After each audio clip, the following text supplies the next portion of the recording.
Pues muy buenos días a todos, feliz sábado. Es un gusto saludarles nuevamente. Eh, Como ya vimos aquí en la pantalla, o el título de nuestro tema de esta mañana es una historia de amor. Yo no sé a quién les gustan las historias, yo creo que a casi todos, yo creo, ¿verdad? Las historias. Eh, no sé si a todos les gustan las historias de amor, sí, pero bueno, creo que las historias nos agradan, nos gustan. A lo mejor podemos tener diferentes tipos de preferencias, ¿verdad? En las historias. Eh, y bueno, vamos a analizar en esta mañana, a recordar una historia de amor, precisamente. Cuando nosotros vamos a la Biblia, eh, no sé qué concepto tenemos nosotros acerca de la Biblia en el sentido de si alguien nos preguntara de qué trata la Biblia o de qué habla la Biblia, a lo mejor cada uno de nosotros podríamos dar una respuesta, ¿no? Diferente. A lo mejor podríamos decir, bueno, habla de pues, la vida de muchas personas, seres humanos, como nosotros, que tuvieron luchas, que también hicieron lo posible, la mayoría de ellos, ¿verdad? De los protagonistas de estas historias, hicieron lo posible por mantenerse cerca de Dios. Alguien más podría decir que pues la Biblia nos habla de Dios, así en general, ¿sí? Alguien más podría decir, bueno, la Biblia habla pues, de normas, de reglas, de mandamientos, de lo que Dios pide de nosotros. Podemos tener diferentes conceptos, ¿sí? Eh, pero si nosotros analizamos bien, si alguna vez nos hemos metido bien a profundidad a leer la Biblia, creo que todos coincidiríamos en que la Biblia nos habla de una historia de amor. Y podemos decir, bueno, pero hay muchas historias, no es una historia. Bueno, hay muchas historias, podríamos decir, involucradas, ¿no? O muchas historias contenidas en esta gran historia de, de amor. Vamos ahorita a ver por qué decimos esto, ¿no? Y vemos que realmente el personaje principal no es David, no es Moisés, como algunos podrían pensar, eh, no es Salmón, ni Jeremías, ni Daniel, ni Juan, Pedro, ni Pablo. El personaje principal de esta historia es Jesús. Vamos a entrar pues de lleno a esta reflexión. Nuestra cita en San Juan 3:16 nos dice que de tal manera amó Dios al mundo, a este mundo, a ti y a mí. Nos amó, dice, de tal manera que entregó, que dio a su único Hijo, para que todo aquel que le crea no se pierda, mas tenga vida eterna. Y este texto precisamente nos habla de amor, si se fijan, de un acto de amor hacia la raza humana. Miren, cuando Adán y Eva pecaron, cuando desobedecieron, nos dice por aquí esta cita del libro de la historia de la redención, dice que el cielo se llenó de pesar. A lo mejor podríamos pensar que cuando Adán y Eva pecaron, pues no pasó nada, ¿no? O sea, el que se sintió mal fue Dios, sí, pero dice que todo el cielo, y cuando habla del cielo, nos hace referencia a todo el universo, ¿sí? Eh, a toda la creación de Dios. Dice que se llenó de pesar. Es decir, a todos les importó y a todos les afectó, no nada más a nosotros, ¿no? No dijeron, bueno, pues es su bronca, ¿no? Los de los humanos. Ellos desobedecieron, tienen que pagar. No fue así. Dice, cuando todos se dieron cuenta de que el hombre estaba perdido, porque no fue nada más una desobediencia, ¿no? Es decir, ay, pues desobedecieron. Estaban perdidos los seres humanos, pues estábamos condenados a qué? A la muerte, dice, y que el mundo creado por Dios se llenaría de mortales condenados a la miseria, O sea, ellos como que se proyectaron, ¿no? Al futuro y dijeron, esto es lo que va, lo que sigue, ¿no? Dice, íbamos a estar condenados a la miseria, dice, a la enfermedad, a la muerte, que ayer hablábamos un poquito ahora también de la muerte. Dice, y aparte se dieron cuenta de que no había vía de escape para el ofensor, porque la ley de Dios era clara, ¿sí o no? Pecas, desobedeces a Dios, la consecuencia es la muerte. Entonces dice aquí, toda la familia de Adán debía morir. Por eso morimos nosotros, los seres humanos. Ah, así que fue algo que no fue, no fue nada más un problema del ser humano, ¿sí? O sea, esto afectó a todo el universo. Y en una de las visiones de la señora Elena White, ella contempló lo siguiente y lo describe por aquí, dice, contemplé al amante Jesús en ese momento, ¿sí? Dice, y percibí una expresión de simpatía y pesar en su rostro. O sea, se veía triste, preocupado, eh, pero a la vez dice que había una expresión de simpatía en su rostro. Dice, pronto lo vi aproximarse al extraordinario y brillante resplandor que rodea al Altísimo, es decir, a Dios, a su Padre. Y mi ángel acompañante, dice ella, me dijo, está en íntima comunión con su Padre. Se reunió con él, con Dios, y vean lo que sucedió. Dice, la ansiedad de los ángeles, los seres celestiales que estaban por ahí, dice, parecía ser muy intensa mientras Jesús estaba en comunión con Dios. 3 veces lo encerró el glorioso resplandor que rodea al Padre, y cuando salió la tercera vez, se le pudo ver. Su rostro estaba calmado, libre de perplejidad y duda, y resplandecía con una bondad y una amabilidad que las palabras no pueden expresar. Es decir, hubo una reunión, ¿sí?, entre Dios y Jesús. Dice, al principio lo notó un poco inquieto a Jesús con esta noticia, ¿no?, de la caída del hombre, preocupado, triste, pero después de esta reunión que tienen, ¿sí?, Dios Padre y Dios Hijo, dice que su rostro cambió, o sea, se vio diferente, dice que ahora se veía tranquilo, calmado, libre de dudas, de preocupaciones, y dice, resplandecía su rostro con una bondad y amabilidad que las palabras no pueden expresar. ¿Por qué? ¿Qué pasó? Bueno, dice que enseguida él, Jesús, les informó a todos los que estaban por ahí, dice, a la hueste celestial, que había encontrado una vía de escape para el hombre perdido.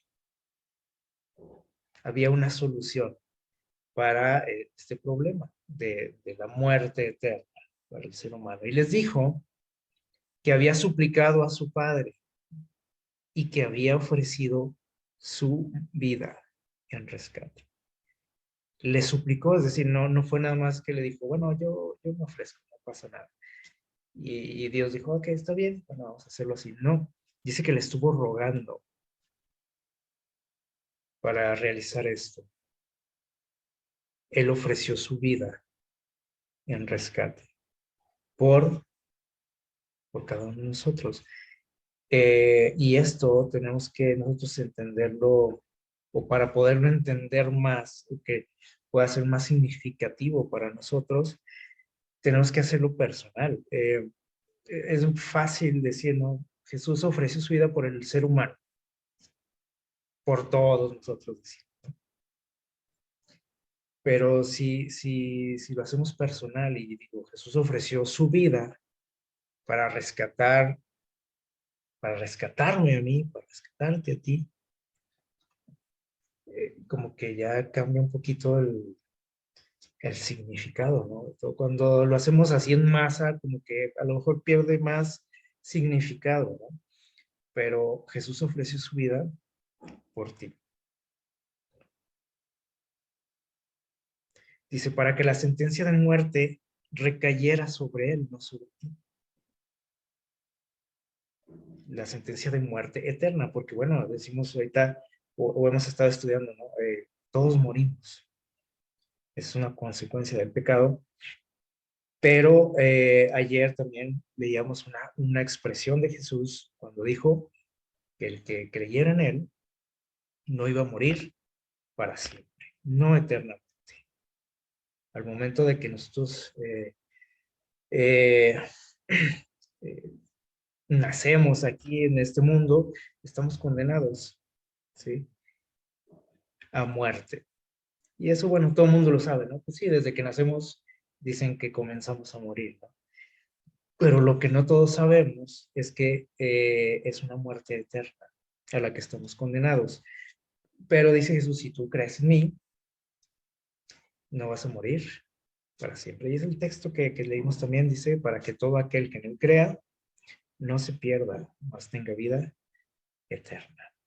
Entonces, hay una solución. O sea, a pesar de que todos morimos, sí, no necesitamos morir para siempre. Eso es lo que quiso decir Jesús, ¿no? Entonces, eh, Él se ofreció para pagar esa deuda que teníamos con Dios. Y entonces dice, para que por su intermedio, a través de Él, el hombre pudiera encontrar perdón. Para que por los méritos de su sangre y como resultado de su obediencia, o sea, de su vida perfecta, de su vida de obediencia a la ley de Dios, dice aquí, el hombre pudiera gozar del favor del Señor y volver al hermoso jardín y comer del fruto del árbol de la vida. Eh, esto es algo que a veces cuando decimos, ah, es que Jesús murió por nosotros, como que estamos muy acostumbrados, ¿no? A escuchar esa frase, pero si empezamos a reflexionar en todo lo que significó para él, ¿sí? Lo que dejó, lo que le costó tomar esa decisión, todo para que nosotros pudiéramos vivir con él para siempre. O sea, él prefirió la muerte antes que vivir sin nosotros, y eso es algo que nos puede creer, ¿no? Prácticamente. Y esto nos demuestra que esta historia de la Biblia es una gran historia, ¿no? Es una historia de amor. Eh, Miren lo que sigue diciendo por aquí. Adán y Eva tuvieron que ser ¿qué? Expulsados de su hogar, de ese lugar que Dios había preparado especialmente para ellos.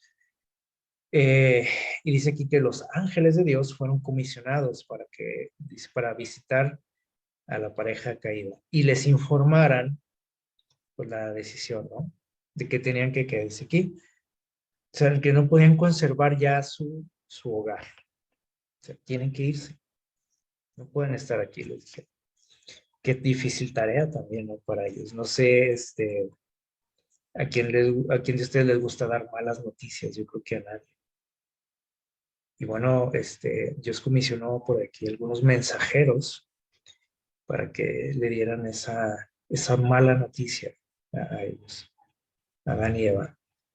Eh, pero dentro de toda esa mala noticia o de las malas noticias que recibieron, que fueron varias, ustedes recuerdan, les dijeron también que su caso, dice que al final no era totalmente desesperado, o sea, no todo estaba perdido. O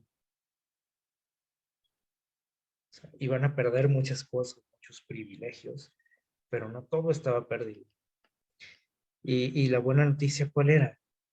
Bueno, dice aquí, se les informó que el Hijo de Dios que había conversado con ellos en el Edén, o sea, ellos lo conocían, sabían quién era el Hijo de Dios, les dijo, él, dice, se había sentido impulsado por la piedad, o sea, tuvo misericordia de ellos en vista de su condición desesperada. Y se había ofrecido voluntariamente para soportar el castigo que les correspondía.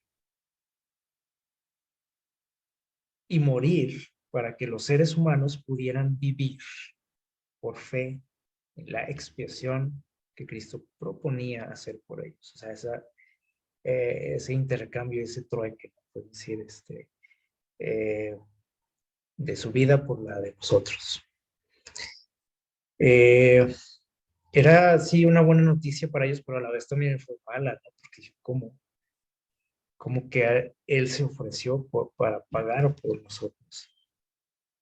Tampoco se lo podían creer ellos. Como a lo mejor nos cuesta trabajo a nosotros, o a lo mejor, les digo, estamos tan acostumbrados a escuchar acerca de esto o esta expresión, ¿no? De que Jesús murió por nuestros pecados para darnos vida eterna, etcétera, que nos hace algo ya como muy común, ¿verdad? Y a veces no alcanzamos a dimensionar lo que significa esto, este texto. Es un texto bien conocido ¿no? De San Juan 3:16, memorizado, subrayado ahí en nuestras Biblias, eh, muy repetido por todos, ¿no? Pero pocas veces alcanzamos a mencionar, como les digo, lo que significa este texto. Que alguien haya ofrecido su vida por mí,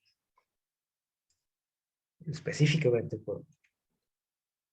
Porque si analizamos nuestras vidas, lo que somos, eh, creo que podríamos preguntarnos qué vio en nosotros Jesús para que haya decidido hacer eso. ¿Qué vio en mí? Es algo pues que debiéramos o nos debería hacer reflexionar, ¿verdad? Y miren lo que nos dice por aquí. Nosotros sabemos eh, que después de esto, les dan esta noticia a Adán y Eva, y dice ahí la palabra de Dios que Dios les hizo ropas, ¿se acuerdan? Porque estaban desnudos, pero a veces se nos pasa un detalle, ¿no? ¿De dónde salió esa ropa? Dice que era una ropa de piel, de animal, ¿sí? Y que tuvo que pasar para que ellos pudieran verse protegidos, cubiertos. Nuevamente, porque ellos antes tenían, podemos decir, un vestido de luz, como todos los seres celestiales, ¿sí? Pero se perdió. Eh, bueno, dice aquí, de acuerdo con las indicaciones especiales de Dios, Adán presentó una ofrenda por el pecado. Dios le indicó algo, ¿sí? Dijo, tienes que presentar una ofrenda. ¿En qué consiste esto? Bueno, dice, fue para él una ceremonia sumamente penosa, o sea, algo que desagradable, podríamos decir, porque se tuvo que levantar la mano para tomar una vida que solo Dios podía dar, para presentar esa ofrenda por el pecado. Y por primera vez, Adán, dice, estuvo en presencia de la muerte, la primera vez que contempló la muerte, y fue por su culpa, podríamos decir, y por su mano. Debió ser algo, dice aquí, penoso, traumático, eh, quitarle la vida a un animalito que él conocía, ¿sí? Que probablemente había criado, a lo mejor alimentado. Y alguien podría pensar que esta medida de Dios fue algo extremo, ¿no? Y cuando se habla de esto, de los sacrificios, las ofrendas que se presentaban a Dios, a mucha gente le parecen muy grotescas, sanguinarias, y cambia un poquito el concepto, o se tiene un concepto de Dios muy diferente, ¿no? Porque dicen, no, es que Dios cómo exigía sacrificios, ¿verdad? Este, no lo hacía, a Dios no lo hacía mejor que los dioses paganos, podríamos pensar, que también exigían sacrificios. Pero hay algo interesante aquí. ¿Sería que a Dios le gusta la sangre, a Dios le gusta la muerte, o la muerte de un animalito para calmar su ira? ¿Eso necesita Dios? ¿Quién era el que se beneficiaba con esto? Miren, Dice, al contemplar la víctima sangrante, o sea, que el cordero, en medio de las contorsiones de su agonía, se lo indujo, o sea, a Adán y a Eva, o al hombre, dice, a observar por fe al Hijo de Dios, a quien esa víctima prefiguraba. O sea, no era, Dios no necesitaba de un sacrificio para calmar su ira o para perdonarlos. Dice que esto era para inducirlos a ver hacia el futuro, al Hijo de Dios, ¿sí? O sea, en la forma de ese corderito. O sea, era una figura, una imagen, una ilustración de lo que Dios iba a hacer un día al entregar a su Hijo, que moriría, dice, como sacrificio en favor del hombre. O sea, un animalito inocente moría, en este caso, por culpa de Adán, y un día Jesús, el Hijo de Dios, inocente también, no la debía, iba a entregar su vida para el perdón de nuestros pecados. Entonces, ¿para qué eran estos sacrificios? Para calmar la ira de Dios. O sea, ¿quién se beneficiaba con esto? Era Adán, ¿sí? Porque él era el que se ponía a reflexionar, él se ponía su fe se fortalecía en una promesa de que un día iba a venir ¿quién? El Hijo de Dios a morir por todo ser humano, no nada más por ellos, ¿sí? Por todas sus generaciones. Y esto fortalecía la fe de Adán. Así que esto de los sacrificios no fue un invento de los judíos, que mucha gente eso piensa también. Esto se instituyó desde el momento de la caída, como estamos viendo. ¿Y qué nos demuestra esto? O sea, nos demuestra precisamente esta historia, ¿verdad? O sea, dentro de ese escenario que nos puede parecer a muchos, pues sí, grotesco, ¿no? Y feo, traumático, había algo especial, ¿sí? Y estaba ahí prefigurada, es una gran historia de amor, de alguien que iba a dar su vida por cada uno de nosotros, ¿no? En Génesis 6:14, ya vamos a avanzar en esta historia. Génesis 6:14, vamos a ver lo que nos dice por ahí. Génesis 6:14, no mucho tiempo después de este incidente que vimos ahorita, eh, el ser humano, dice ahí el relato, versículo 6:14, el ser humano se olvidó de Dios, ¿sí? Nuevamente.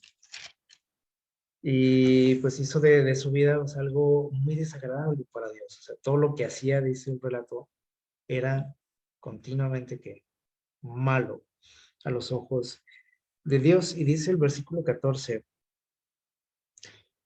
o vamos a leer desde el 13, ¿sí? Para ponernos ahí en contexto. Dice, y Dios le dijo a Noé, decidí poner fin a todo ser viviente, porque toda la tierra está llena de violencia a causa de ellos. Por eso los destruiré con la tierra. Dios tomó una medida extrema aquí, al igual que lo hizo en el Edén, por la misma razón, ¿sí? Por el pecado. Y dijo Dios, decidí ponerles fin a todo ser viviente. Una mala noticia también, ¿no? Pero ahí va una buena noticia después de la mala, ¿no? Le dijo, hazte un arca de madera resinosa y harás, aposentos en el arca y la embetunarás con brea o la pintarás con brea por dentro y por fuera. Y bueno, conocemos nosotros esta historia, ¿no? Es muy famosa, hasta la gente que no es muy religiosa la conoce, ha oído hablar de ella, ¿no? De la historia del diluvio, del arca, de Noé. Aquí nuevamente podemos pensar que Dios es un Dios cruel, ¿no? Mucha gente así lo ve, ¿no? Pues, ¿cómo destruyó al hombre? Los ahogó ahí en el agua del diluvio, sin misericordia. Eh, y nos quedamos nada más con eso, ¿no? Pero no ponemos atención al hecho de que Dios proveyó un medio para salvarse. No ponemos atención muchas veces en que Dios durante 120 años estuvo llamándoles a que se arrepintieran, a que aceptaran este ofrecimiento de salvación, pero lo único que se recibió a cambio fue que burlas, incredulidad eh, y una actitud desafiante, ¿no? De decir, pues nosotros vamos a seguir en lo nuestro, no nos importa lo que digas. Así se portó el ser humano con Dios en esa ocasión, como a veces lo seguimos haciendo nosotros, ¿no? Pero este texto nos deja muchas enseñanzas. Miren, a lo mejor podemos decir, bueno, ¿y esto qué? ¿No? Pues le dio la orden de construir el arca, y le dijo cómo lo hiciera, etcétera, le dio medidas. Eso que me puede enseñar para mi vida espiritual. Bueno, dice ahí el texto que donde le indicó a Noé que de qué material tenía que ser este barco. Tenía que ser de madera resinosa, dice aquí. Y algunos estudiosos relacionan por aquí eh, o este tipo de madera con el cedro, por ejemplo, con el ciprés, ¿sí? Con las acacias, que son maderas precisamente resinosas, que son maderas eh, muy resistentes, eh, que pueden resistir, por ejemplo, el agua. Nosotros sabemos que la madera, por ejemplo, con el agua, pues se echa a perder, se pudre. Pero este tipo de maderas son muy resistentes al agua. Y hay algo aquí bien interesante. Miren, los teólogos, estudiosos e incluso los científicos han llegado a conclusiones interesantes aquí. Dice, el arca estaba hecha de madera incorruptible, o sea, madera que no se podía echar a perder. Dice, y poseía un color marrón intenso.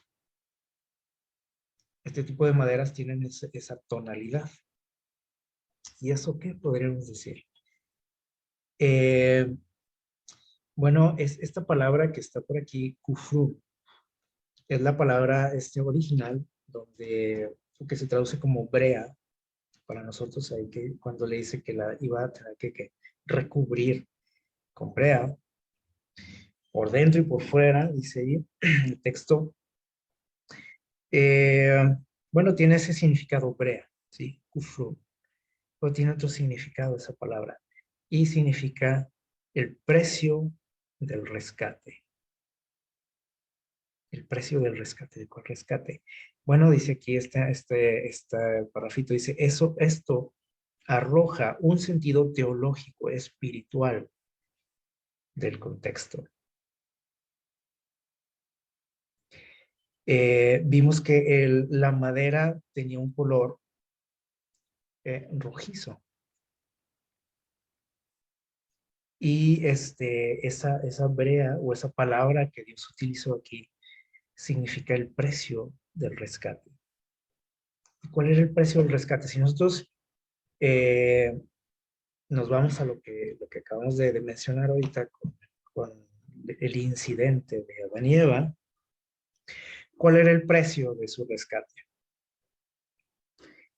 La vida de quién? Del Hijo de Dios, que estaba prefigurada por ahí en la muerte de un cordero o en la sangre del cordero. El precio del rescate era la sangre, ¿sí? Y Dios le dijo a Noé, vas a embarrarla, untarla, pintarla, a barnizarla con este tipo de material, ¿sí? Ahora, les digo, los estudiosos se han dado cuenta y todos coinciden que esta combinación o sea, de la brea con la madera o estos tipos de maderas, le daba al arco un color, una apariencia, de qué color dice aquí? Roja, como la sangre. ¿Qué les parece? Eh, Incluso la palabra que Dios utilizó significa eso, el precio del rescate. Así que esto era más que un barco, ¿sí? O más que un medio de salvación ahí para esta situación extrema. Era y sigue siendo porque existe todavía este barco, los restos de este barco, eh, una, un recordatorio, una figura, ¿sí? ¿De quién? Del Hijo de Dios, de Jesús, de lo que iba a hacer por el ser humano, que a través de él, que él era el único medio, ¿sí? Para poder que salvarnos, que a través de su sangre nosotros íbamos a ser salvos. Y cuando leemos esta historia, pues es más emocionante, ¿no? A muchos, a otros se les hace algo cruel, sobre todo si no conocen mucho de Dios, dicen, pues, qué feo eso, ¿no? El diluvio. Pero cuando conocemos este tipo de detalles, ¿sí? Nos damos cuenta de que en todas esas historias que ahorita mencionábamos, que está llena la Biblia, ¿no? De historias, de experiencias, de personas, hay una historia más grande, ¿sí? Una historia de amor entre Dios y el ser humano, donde el personaje, el protagonista, es ¿quién? Jesús. Y es algo que jamás nos había pasado por la mente, ¿no?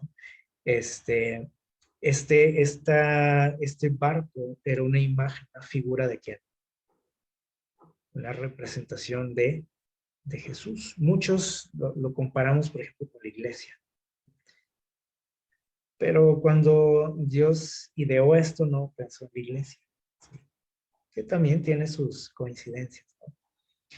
O sus aplicaciones, pero este barco representaba a quién, a Cristo, al Hijo de Dios, que iba a dar un día su vida por nosotros y a través de él nosotros íbamos a poder obtener la salvación. Era el único medio de salvación en aquel momento y Jesús es el único medio para que nosotros podamos salvarnos, ¿sí?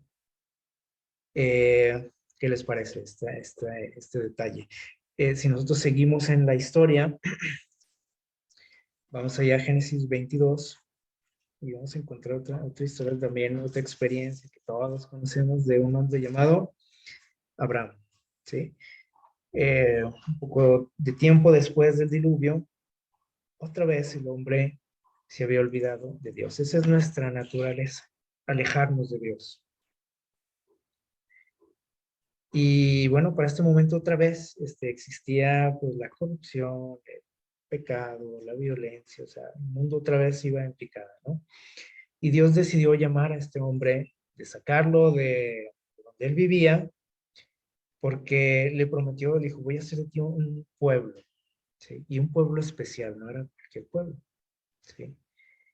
Ah, y bueno, le prometió un hijo, ustedes recuerdan, él ya estaba grande de edad, pero le dijo, vas a tener un hijo, vas a tener descendencia, y ese pueblo va a ser especial y para todo el mundo.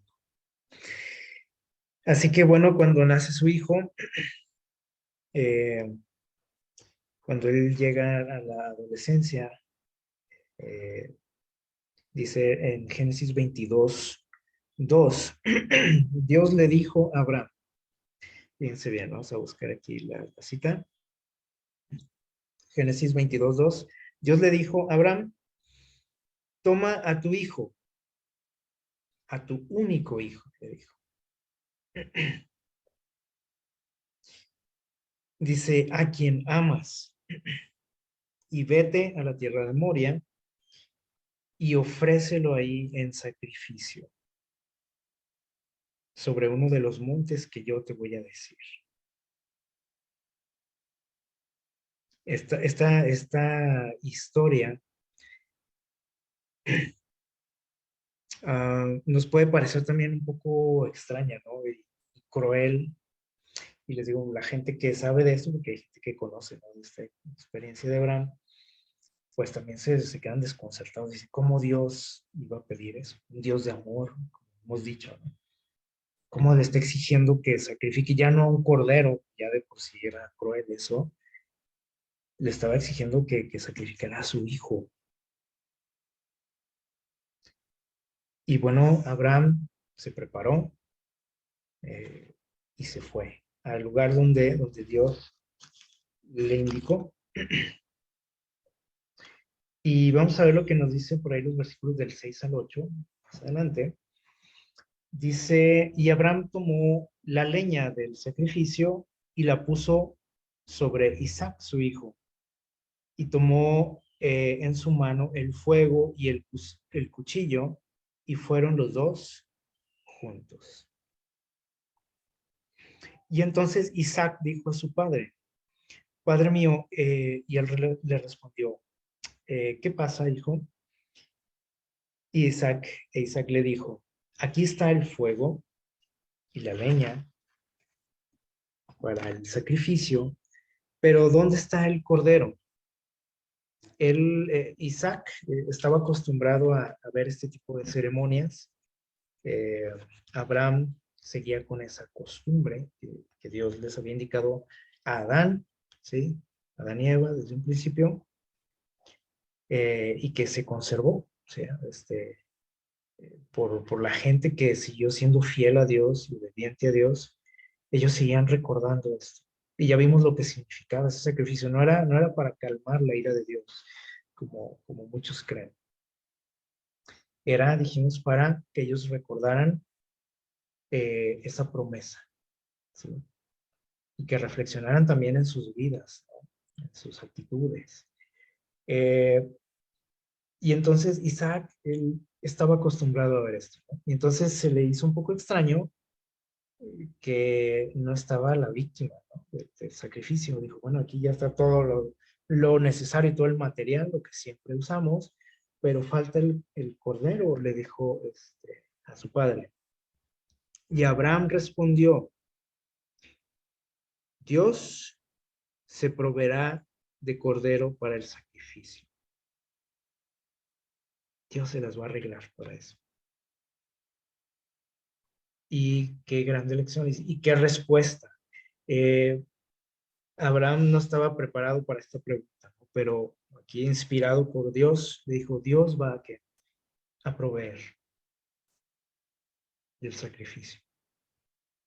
Una frase que podríamos decir se volvió profética, ¿sí? Porque realmente Dios iba un día a proveer de un cordero, de un sacrificio por, por la raza humana. Eh, y vean lo que nos dice por aquí en el libro de Patriarcas y Profetas, dice, mediante símbolos y promesas, Dios evangelizó antes a Abraham. O sea, Dios, desde que lo llamó, lo estuvo, dice aquí, evangelizando, le estuvo enseñando acerca del plan de salvación.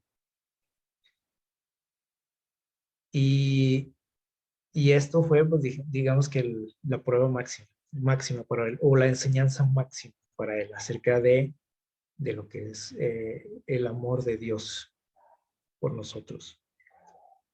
Dice, la fe del patriarca se fijó en el redentor que había de venir a través de todo lo que Dios le había enseñado.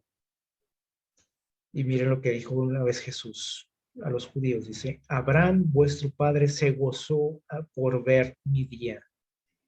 Y lo vio y se gozó. O sea, él esperaba ese día en que llegara, se cumpliera esa promesa de que viniera ese cordero, ¿sí? El día en que Dios iba a proveer de ese cordero para el sacrificio por nuestros pecados. Y sigue diciendo por aquí, eh, dice, bueno, nosotros conocemos la historia, ¿no? Eh, Abraham se dispuso a realizar ese sacrificio. Su hijo entendió finalmente que él era el sacrificio. Y saben que es curioso también que él no huyó, que a lo mejor cualquiera de nosotros lo hubiera hecho. Él no huyó, sino que dice que él se consideró afortunado, ¿sí? De participar de esto.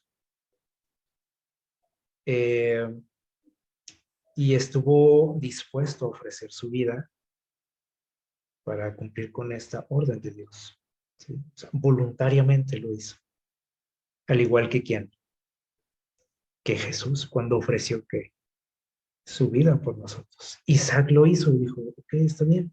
Su padre era un hombre ya viejo, o sea, él podía que fácilmente escapar y decirle, pues dale como puedas, ¿no? Y consíguete tu cordero y yo formo parte de esto. Pero Isaac se ofreció humildemente para el sacrificio. Mucho hablamos de la fe de Abraham al realizar este acto, pero se nos olvida también la fe de Isaac, ¿sí? Y cómo él estuvo dispuesto también a ofrecer su vida. Sabemos que Dios lo detuvo cuando estaba a punto de degollarlo. Dios lo detuvo y le dijo, no, no lo toques. Ya sé, dice, lo que estás dispuesto a hacer por Dios, le dijo el ángel. Y dice que de pronto vieron por ahí un carnero que estaba ahí enredado, dice por ahí entre la maleza, y fue sacrificado, ¿sí? En lugar de quién, de Isaac. Dios proveyó un cordero ahí. Y miren lo que dice aquí, el carnero ofrecido en lugar de Isaac representaba a quién, al Hijo de Dios. O sea, era una enseñanza para Abraham. Con figuras y algo así muy, ya más que con figuras fue algo que él vivió, ¿no? Así en carne propia, lo sintió. Dice, ese cordero significaba, o ese carnero, dice, significaba, o era alusivo a quién, a Cristo, ¿sí? Que iba a morir en nuestro lugar. Dice, y cuando el hombre estaba condenado a la muerte por su transgresión de la ley de Dios, el Padre, mirando a su Hijo, dijo al pecador, vive, he hallado un rescate. Puedes vivir, le dijo al ser humano, te dijo a ti.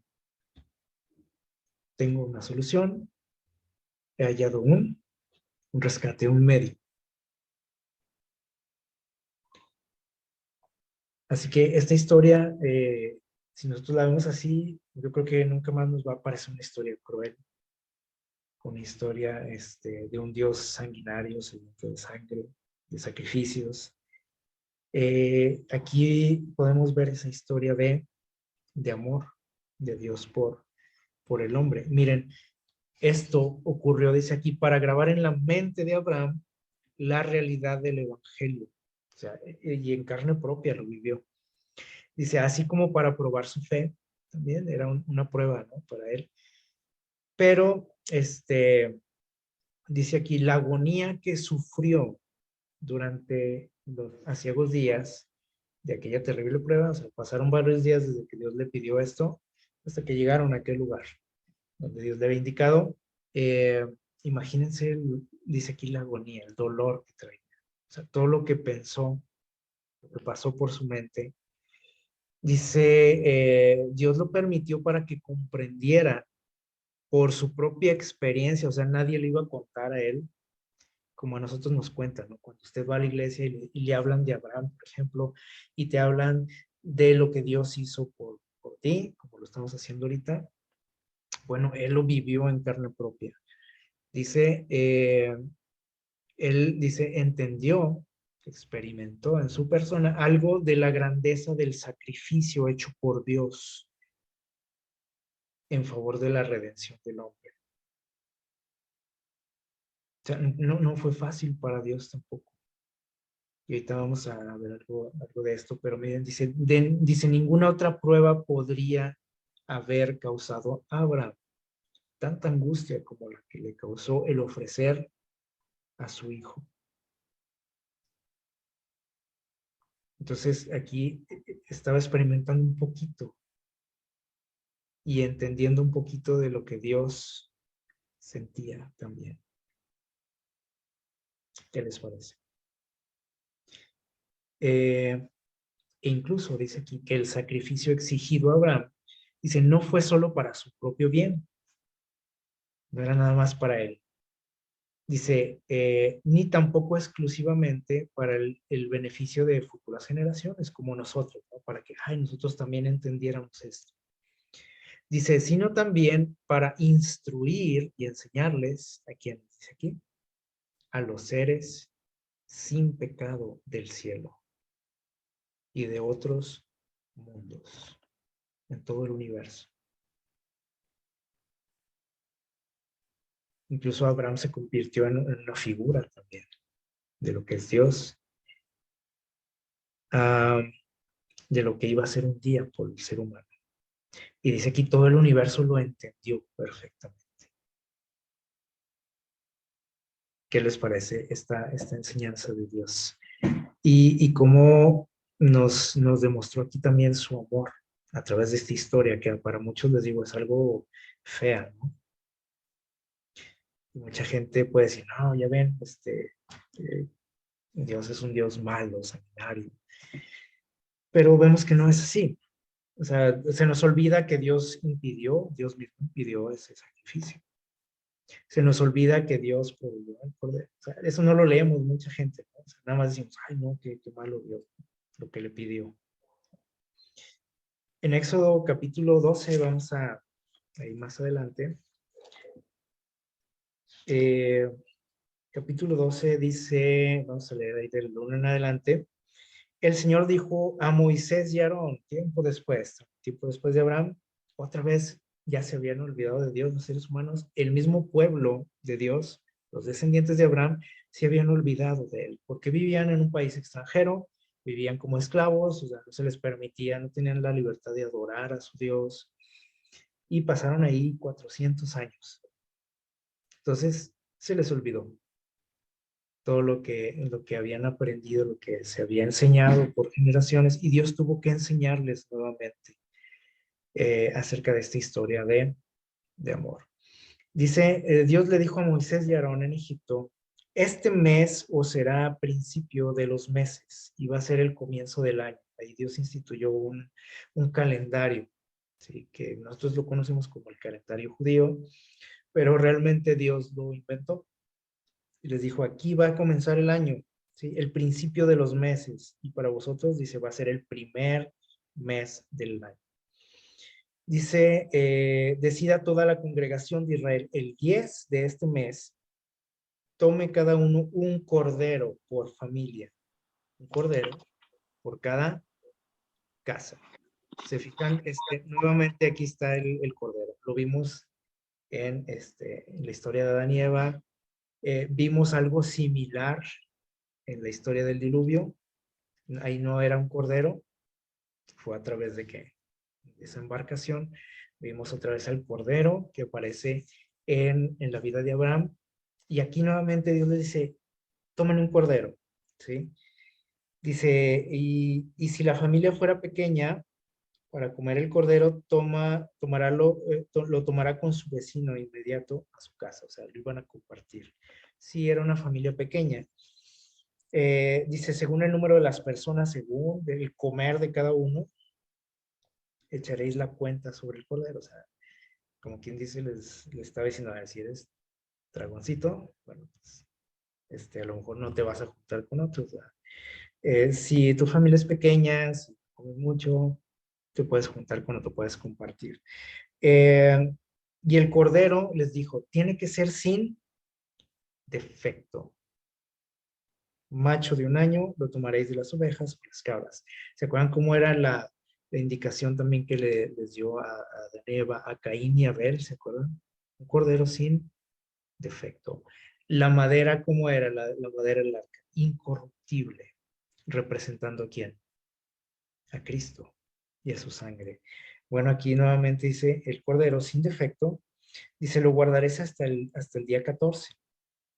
Y toda la congregación de Israel lo sacrificará al atardecer. Y tomarán de la sangre, aquí nuevamente aparece la sangre, dice, y la pondrán en los dos postes del dintel de las casas donde lo vayan a comer. Dice, y en esa misma noche comerán la carne asada al fuego, con pan sin levadura y con hierbas amargas. Nada comeréis de él crudo, dice, ni cocido en agua, sino asado al fuego, con su cabeza, sus patas, sus intestinos, todo. Dice, ninguna cosa dejaréis hasta la mañana. Dice, habéis de quemarlo en el fuego. Lo comeréis así, ceñida vuestra cintura, las sandalias de vuestros pies, vuestro bordón en mano, y comeréis deprisa. Esta es la Pascua del Señor. ¿Por qué les dijo que estuvieran como arreglados? Con su bastón y su vara en la mano, como listos para qué? Para partir. Y esto era un acto de fe, ¿sí? Dios estaba a punto de sacarlos de la esclavitud. Les dijo, se lo van a comer pues a prisa, o sea, como si tuvieran algo que hacer, alístense porque se van a ir. Pero ellos no sabían, o sea, no había órdenes de que se fueran. O sea, el faraón de hecho estaba muy enojado, ¿sí? Con el pueblo, no los quería dejar ir, pero Dios les dijo, ustedes, como si ya van de camino, con las maletas, que sigue ahí la mochila, ¿no? Eh, Así que era un acto de fe esto, ¿sí? O sea, porque alguien pudo haber pensado, bueno, ¿y esto para qué? ¿No? Mi mochila, ¿para qué la quiero? Mi maleta, si soy esclavo aquí. Bueno, Dios les estaba ya casi prometiendo o les estaba prometiendo ya la libertad y que iban a salir de ahí. Entonces, les dice, esta noche yo pasaré por la tierra de Egipto y heriré a todo primogénito de Egipto, así hombres como de las bestias. Ejecutaré mi juicio en todos los dioses de Egipto. Yo soy el Señor. Y la sangre será la señal de las casas donde estéis. Al ver la sangre, pasaré de largo y no habrá entre vosotros muerte cuando yo hiera la tierra de Egipto. Era una señal para salvarse, librarse de la muerte, como lo fue a través de todas las historias que hemos visto, ¿sí? La sangre, el precio del rescate. ¿Se acuerdan lo que significa esa palabra de kufrun? ¿Sí? Lo de la brea del arca. Bueno, aquí había algo parecido. Ellos también tenían que pintar sus casas y esa era la señal. Dice aquí, la Pascua había de ser tanto conmemorativa como simbólica. ¿Por qué? Bueno, dice aquí, no solo recordaría la liberación de Israel, que eso era lo que tenían ahí a su vista, ¿sí? Lo que ellos estaban experimentando, dice, sino también señalaría la liberación más grande que Cristo habría de realizar para libertar a su pueblo de la servidumbre del pecado. El cordero del sacrificio representa al cordero de Dios, otra vez, ¿quién es? Jesús. Dice, en quien reside nuestra única esperanza de salvación. Si ellos no pintaban su casa o se les olvidaba o decían, pues, ¿para qué? ¿Para qué voy a desfigurar mi casa? ¿No? Porque eso mancha de sangre ahí. Bueno, pues podían morir. La única esperanza era la sangre de ese cordero. Entonces dice aquí Pablo en 1 Corintios 5:7 que Jesús, dice, es nuestra Pascua, sacrificada por nosotros. Ese cordero simbolizaba aquí a Cristo, ¿sí? Y sigue diciendo aquí en Patriarcas y Profetas, dice, no bastaba que el cordero pascual fuese muerto. Esa era la orden, ¿no? Sacrificar el cordero, pero dice, eso no era todo. Había que rociar con sangre los postes de las puertas. Como los méritos de la sangre de Cristo deben aplicarse ¿qué? Al alma. Es decir, el hecho de que Jesús haya muerto por ti, no basta. ¿Y cómo es eso? Podemos decir, ¿cómo? ¿Que no era suficiente? Sí, bueno, sí, sí y no. Porque dice aquí, esos méritos tengo que aplicarlos aquí, a mi alma. O sea, tengo que poner esa mancha en mi hogar, en mi casa, en mi ser, ¿sí? Porque Jesús murió por todos, es cierto, por todo ser humano, todos, todos, todos. Pero no todos van a obtener la vida eterna. ¿Por qué? Porque no todos aceptaron esto. No todos quisieron que pintar su puerta. Entonces, solamente aquel que lo acepte y que diga, yo voy a pintar, yo quiero que la muerte pase de largo. Dice, debemos creer no solo en que Él murió por nosotros. O sea, eso no basta, saberlo. Pues sí, Jesús murió por mí, eso no me garantiza la salvación. Dice, dicen, tampoco debemos creer que murió por el mundo, como les decía ahorita, porque eso decimos, no, murió por todos. Dice, murió por quién. Lo que yo debo de creer es que murió por mí, porque cuando yo digo que es por todos, pues me echo o reparto la culpa, ¿no?, entre todos. Dice, debo de creer que murió por mí y debo de aplicar, dice ahí, esos méritos, esa sangre a mi vida. Dice, debemos de apropiarnos de la virtud del sacrificio expiatorio. No nada más creer que murió, o sea, vivirlo, ¿no? Entonces aquí vemos otra figura, otra forma en que Dios nos quiso enseñar acerca de su amor. De esta historia de amor, ¿sí? Entre Él y el ser humano. Y en Éxodo 25:8, más adelante, nosotros sabemos que aquí, bueno, en el versículo 8 del capítulo 25, dice que Dios le ordenó a Moisés, le dijo, me harán un santuario y habitaré entre ellos. Le encargó que construyera un templo, ¿sí?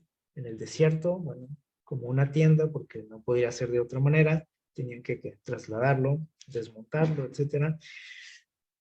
Y cuando nosotros estudiamos todo lo relacionado a las ceremonias que se realizaban ahí, a muchos nos puede parecer muy tedioso, aburrido el leer todo eso, ¿no? Y a veces les preferimos como dar vuelta a la página y decir, bueno, pues mejor me salto esto, donde empieza lo emocionante, ¿no? Y empiezo a leer, ¿no? Después. Y decimos, es que eso del santuario está como muy aburrido, repetitivo, y que las ceremonias, y que las medidas, etcétera. Dice aquí, miren, dice, el ministerio del santuario consistía en dos partes, ¿sí? O sea, todas las ceremonias, no lo vamos a estudiar ahorita eso, aunque deberíamos, sí, y ojalá más adelante no lo hagamos, dice, pero vamos nada más a mencionar esto, dice, había dos servicios, dos tipos de servicios en el santuario, uno diario, todos los días había una ceremonia, y otro anual, cada año. El servicio diario se efectuaba en el altar, o sea, aquí en la parte de fuera, ¿sí? El altar del holocausto, aquí ustedes lo pueden ver. En el atrio, o sea, aquí es como el patio, podríamos decir, y el lugar santo, o sea, la primer parte de lo que era esta tienda, ¿sí? Que estaba dividida en dos partes, ¿sale? Lugar santo y lugar santísimo. Entonces, todo lo diario se realizaba aquí y aquí, ¿no? En la primera parte del tabernáculo. Dice, mientras que el servicio anual se realizaba ¿dónde? En el segundo compartimento, o sea, en la parte del fondo de esta tienda, en el lugar santísimo. Eso nada más se utilizaba una vez al año, ¿sí? ¿Y para qué era todo eso? Ustedes han leído, ¿no? Y vemos que había muebles ahí con muchas especificaciones, como un candelabro, una mesa, unos panes, un altar, ¿se acuerdan? ¿Y todo eso para qué podríamos decir? Bueno, sabemos que esta tienda, sí, o este templo, era una representación, una copia de algo que existía en el cielo. ¿Se acuerdan? Que se menciona ahí en la palabra de Dios. Eh, y bueno, pero ¿qué significaba todo eso? ¿Para qué? Bueno, dice, cada mañana y cada tarde, esto era en relación al servicio diario, ¿sí? Dice, se ofrecía sobre el altar un cordero, aquí otra vez aparece el cordero, de un año, un cordero perfecto, podríamos decir. Dice, con las ofrendas, dice, apropiadas de presentes, había otro tipo de ofrendas. Dice, para simbolizar, ¿qué simbolizaba esto? La consagración diaria a Dios de toda la nación y su constante dependencia de la sangre expiatoria de Cristo. O sea, esto era para enseñarle al pueblo su necesidad diaria. ¿De quién? De Dios. Y su necesidad de consagrarse diariamente. Por eso todos los días había sacrificios, 2 veces al día, mañana y tarde. Y eso era, pues a lo mejor también nos podría parecer muy feo. Imagínense esa escena, los sacrificios de todo el pueblo, todos los días. ¿Cómo estaría ese lugar? Como un rastro, ¿no? Sin embargo, eso le enseñaba al pueblo esto, su dependencia de quién, de la sangre de Cristo y su necesidad de consagrarse diariamente. O sea, no era de que, bueno, ahorita hago el sacrificio como a veces lo hacemos. A ver si le suena esto. Este, hago un sacrificio a Dios y a lo mejor el año que entra hago otro. O cuando sienta que ya debo demasiadas, pues otra vez, ¿no? Como lo hacen en algunas religiones. Que me paro en la iglesia, cada que pues me siento a lo mejor mal con Dios, conmigo mismo. Esto tiene que ser diario, esa consagración tiene que ser diaria, ¿sí? Mediante el servicio anual, o sea, lo que se hacía cada año, se les enseñaba al pueblo importantes verdades acerca de la expiación, del perdón de pecados. En la ofrenda por el pecado que se ofrecía durante el año, se había aceptado, dice, o sea, se aceptaba un sustituto en lugar del pecador. Y es lo que alguna vez a lo mejor han escuchado, que era el día de la expiación, ¿sí? Un día muy especial durante el año, ¿sí? Donde se hacía una ceremonia especial también que simbolizaba algo en el futuro también, la destrucción de qué, del pecado. Pero tenían ellos que tener esa fe y esa confianza en un sustituto, en un cordero también, en este caso un cordero, pero apuntaba a quién, a Cristo, ¿sí? Entonces vemos aquí otra vez esa historia de amor, lo que Jesús iba a hacer por nosotros un día. En Números 21, del 4:9 y más adelante, este, vemos, bueno, vemos aquí una imagen de pantalla, ustedes recuerdan esa historia seguramente. Dice el relato, aquí en Números 21 del 4:9, que el pueblo de Israel, cuando estaba en el desierto, empezó a renegar contra Dios, contra Moisés, algo que no se nos hace muy extraño porque eso era la costumbre del pueblo, estar renegando siempre.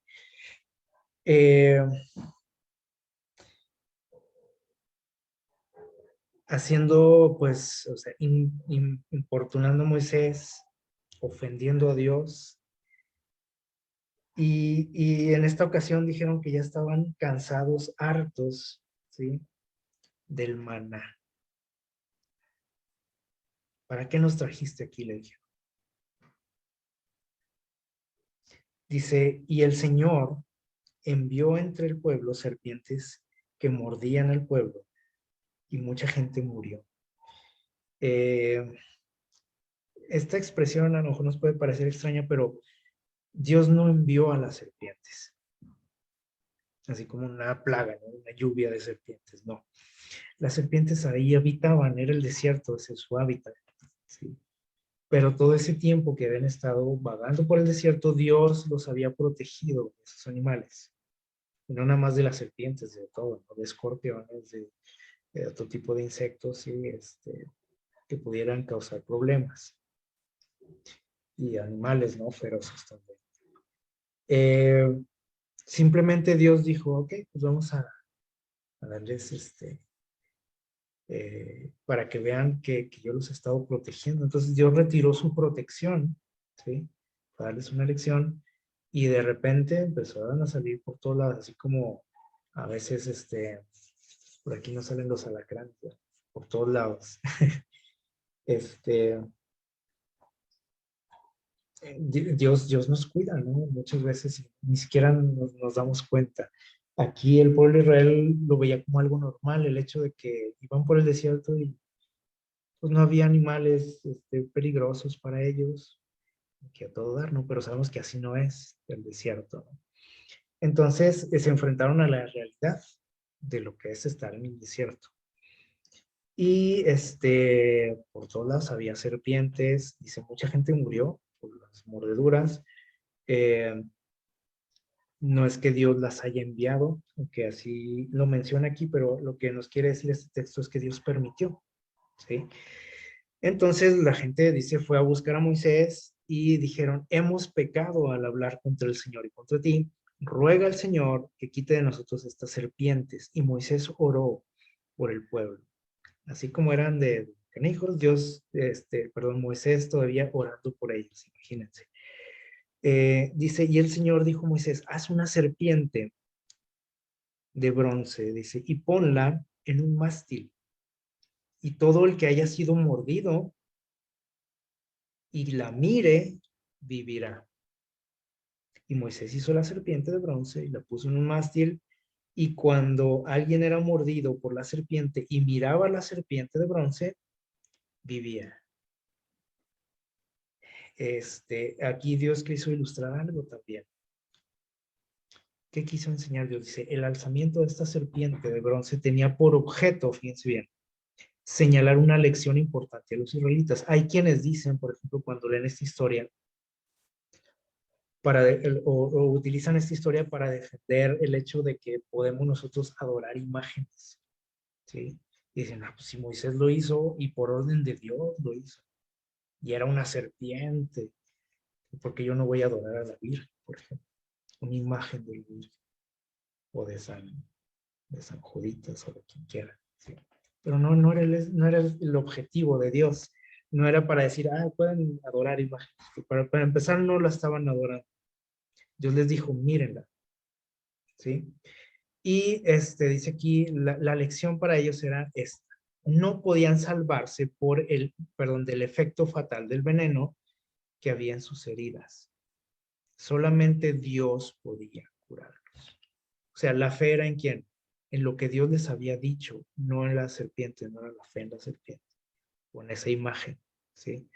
Dice, se les pedía, sin embargo, que demostraran su fe en lo que Dios había provisto para ellos, ¿sí? O sea, Dios les había dicho algo, pero la fe tenían que demostrarla, ¿sí? Ponerla en acción al mirar esa serpiente. ¿Qué representaba a quién? A Jesús. También, miren, dice, debían de mirar para vivir. Su fe era lo aceptable para Dios y la demostraban mirando esa serpiente. Sabían que no había virtud en la serpiente, o sea, no era milagrosa, como mucha gente piensa de las imágenes, por ejemplo, y van y le rezan a una imagen porque creen que les va a hacer el milagro. O sea, no estaba no era milagrosa. Dice, era un símbolo nada más de quién, de Cristo. Y se les inculcaba así la necesidad de tener fe en los méritos de Él. ¿Y por qué una serpiente? Ah, bueno, porque el pecado generalmente lo representamos o lo relacionamos con una serpiente, con el mal, ¿sí? Y Jesús se hizo ¿qué? Pecado. Se hizo como todos nosotros.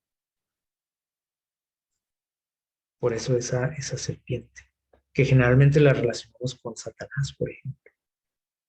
En este caso, estaba siendo utilizada como un símbolo de Jesús, que un día se iba a hacer que, como todos nosotros, los pecadores, e iba a ser que puesto en, en una cruz, iba a ser colgado de una cruz.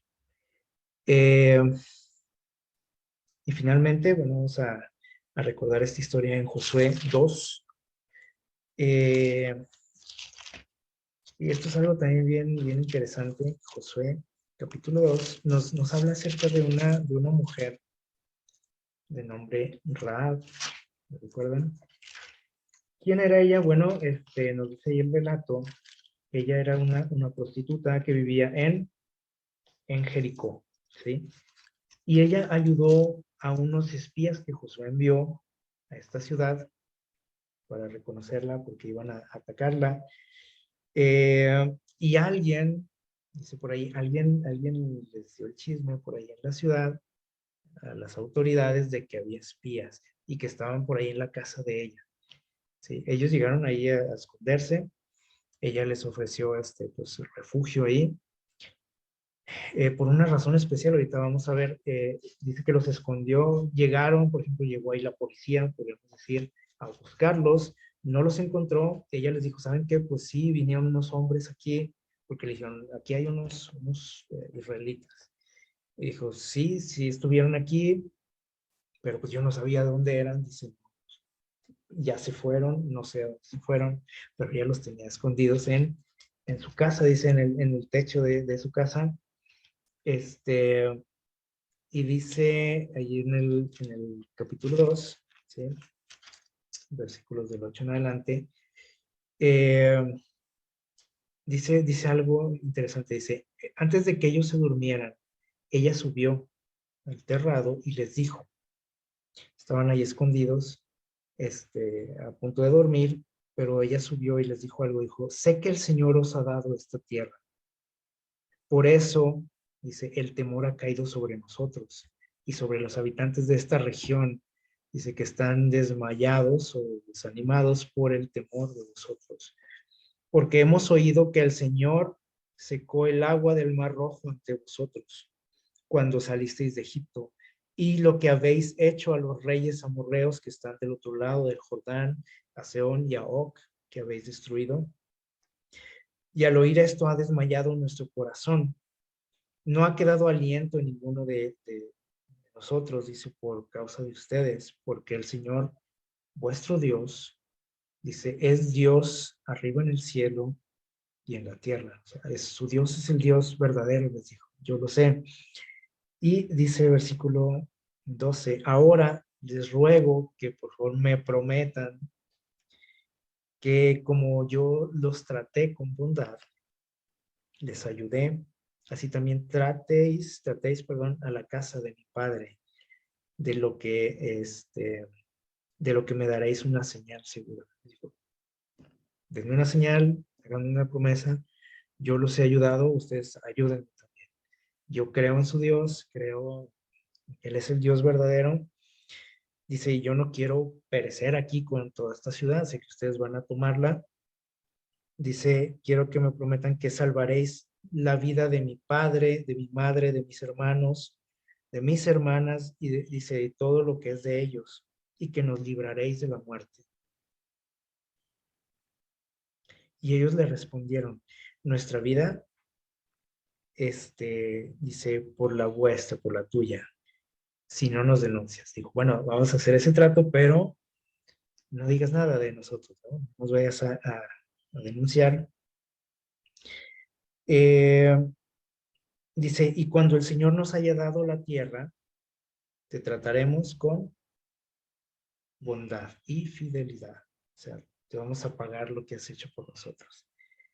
Y entonces, dice, ella los hizo descender con una cuerda por la ventana, porque su casa era, dice, estaba en la parte de la muralla de la ciudad, y les dijo, váyanse al monte para que no los encuentren, los que los persiguen.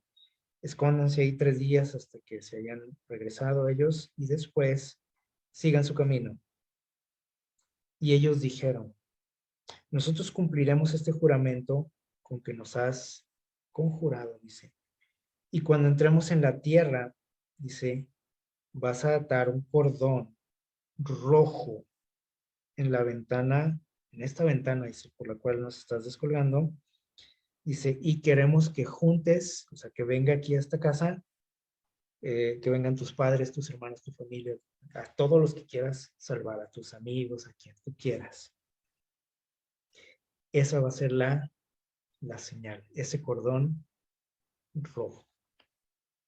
¿Qué representaba ese cordón rojo? La sangre de quién? De Cristo.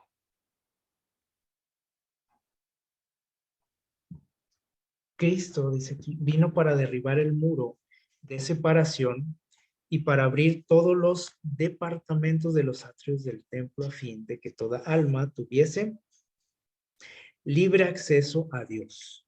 ¿Sí? Su amor es tan amplio y tan profundo y completo que penetra todo. Dice, arrebata de la influencia satánica a aquellos que fueron engañados por sus seducciones y los coloca al alcance del trono de Dios, al que rodea el arco iris de la promesa. Y en Cristo dice, no hay judío ni griego, ni esclavo, ni hombre libre. Es decir, esta historia nos demuestra que esa salvación es para todos. No es para el cristiano nada más, no es para el bautista, el metodista, el católico, el adventista. No es porque así muchas veces nos adueñamos de esto, ¿no? Es para todo el que quiera, ¿sí? Dios no hace distinción de personas. Ella era una prostituta y podemos decir, no, pero una prostituta no tiene derecho a esto, a la salvación. ¿Cómo no? Todos, ¿sí? Más que nosotros eh, hacemos distinciones, ¿no? De razas, de pecados, ¿sí? De religiones, y para Dios no existe esto. La salvación es para todos. Y este cordón quedó ahí como muestra, ¿no? De ello. Cordón rojo que representaba también la sangre de Cristo. Y esto es una demostración también o una alusión a esta gran historia, ¿no? Entonces, todas estas pequeñas historias forman parte de una gran historia. O Dios las utilizó para demostrarnos el gran amor que tiene por cada uno de nosotros. Y volviendo a aquella visión que tuvo la señora Ellen White, ¿se acuerdan lo que mencionabas al principio? De aquella reunión entre Cristo y su Padre. Dice aquí, el ángel me dijo, ¿piensas tú que el Padre entregó a su amado Hijo sin conflicto alguno? O sea, ¿crees que fue fácil? Le preguntó el ángel. Y esto también no lo podemos preguntar a nosotros. ¿Creemos que fue sencillo? Que Dios dijo, bueno, el hombre pecó, ok, bueno, pues vamos a mandar a Jesús para que muera por ellos. Asunto arreglado. Dice, no. Y lo repite, dice, no, no fue fácil. El mismo Hijo de Dios, dice, del cielo tuvo que luchar para decidir, perdón, el mismo Dios, perdón, el mismo Dios del cielo tuvo que luchar para decidir si dejaría perecer al hombre culpable o daría a su Hijo amado para que muriera por él. O sea, Jesús se ofreció y dice que fue una lucha para Dios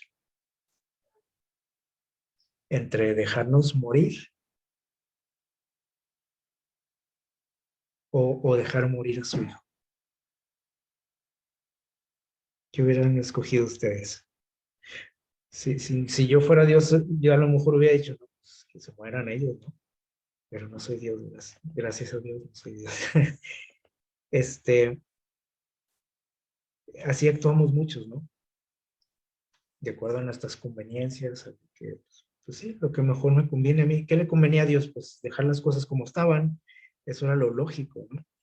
Es decir, pues el hombre la regó, pues modo, que pague, ¿sí? Incluso fíjense bien, aparte del amor entre Dios o Cristo y nosotros, fíjense bien, los ángeles, o sea, los seres celestiales estaban interesados por la salvación del hombre, que incluso, dice, entre ellos se encontraba quienes estaban dispuestos a dar su vida por el hombre, los ángeles.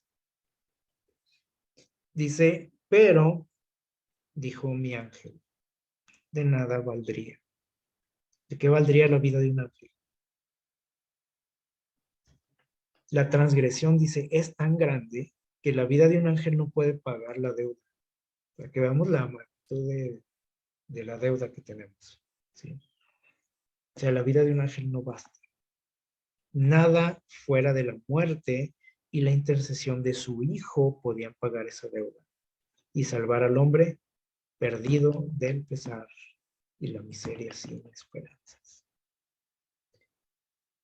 Así que, si alguna vez pensamos que o pasa por nuestra mente que Dios es malo, que Dios es un Dios sanguinario, que Dios es un Dios eh, que no me toma en cuenta, que no me escucha, que no le importo, pues recordemos esto. Incluso, fíjense bien, los mismos ángeles quisieron dar su vida por ti.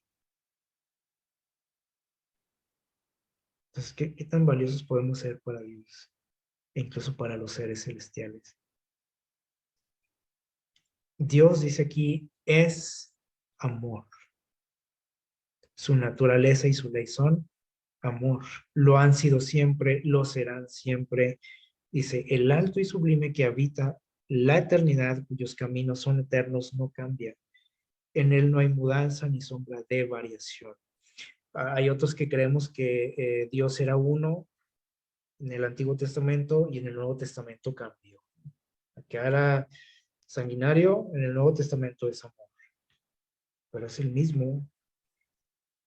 Y aquí lo estamos viendo en estas historias. Es el mismo. Dice, la soberanía de Dios encierra plenitud de bendiciones para todos los seres creados. No hace distinción. La historia del gran conflicto de esta guerra, dice, entre el bien y el mal, desde que inició en el cielo hasta que termine, y sabemos cómo va a terminar, dice, es una demostración del inmutable amor de Dios. ¿No lo ven así ustedes? Pues aquí estamos viendo muchos ejemplos de cómo vemos aquí a Jesús en todos lados en la Biblia. Ahí está, es el personaje principal y lo que nos quiere mostrar es su amor. Así que es cierto, hay muchas experiencias, historias en la Biblia, eh, pero los personajes principales no son los seres humanos, ¿sí? Ni lo que hicieron o dejaron de hacer. El personaje principal de esta historia es Jesús y, y lo que nos quiere demostrar a través de esta gran historia es su amor, el amor que tiene por ti y por mí. Así que si alguna vez estamos en una encrucijada, ¿no? Decir, ay, es que Dios me abandonó, Dios no me quiere, Dios no me escucha, pues veamos estas historias, ¿sí? A ver si alguna vez nos ha abandonado, a ver si alguna vez no me ha escuchado, a ver si alguna vez no le he importado, porque esto que hizo Jesús, lo hizo por ti. Y es cierto que fue por todos, ¿no? Pero no debemos de quedarnos con esa idea. Debemos de estar convencidos que lo hizo por ti. ¿Sí? Que Dios te bendiga.